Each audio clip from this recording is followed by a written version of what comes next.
আর সতে নিরবচ্ছিন্ন, এই নিরবচ্ছিন্ন কথাটা খুব ভাইটাল আমাদের জন্য। কারণ নিরবচ্ছিন্ন তখনই থাকা যায় যখন কোনো সদ্গুরুর সঙ্গে অ্যাটাচ থাকা যায়।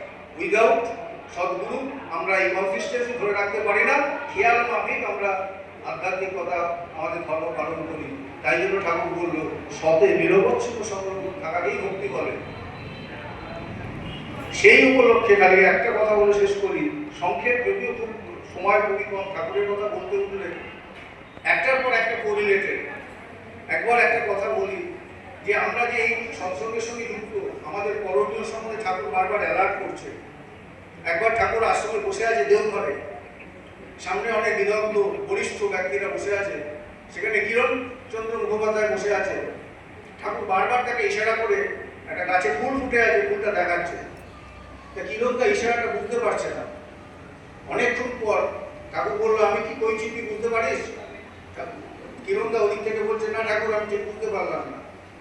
ঠাকুর বলছে, ওই ফুলটার মধ্যে দেখ একটা ভ্রমর বসে আছে, কিন্তু সে কি নিচ্ছে ওখান থেকে? আরো পোকামাকড়ের মধ্যে বসে আছে। কেউ ওর মধ্যে থেকে অ্যাসিড নিচ্ছে, কেউ খাড় নিচ্ছে, কেউ মধু নিচ্ছে।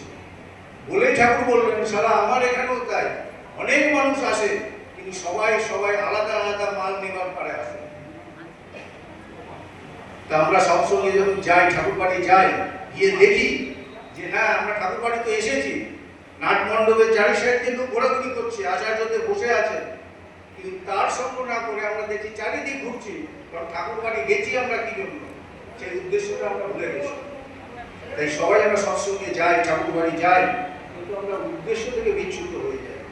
সেই জন্যই আমাদেরকে ঠাকুর অ্যালার্ট করছেন এইসবের মাধ্যমে, যাতে আমাদের এই বিচ্যুতি না ঘটে। যাই হোক, সময় সংক্ষেপ।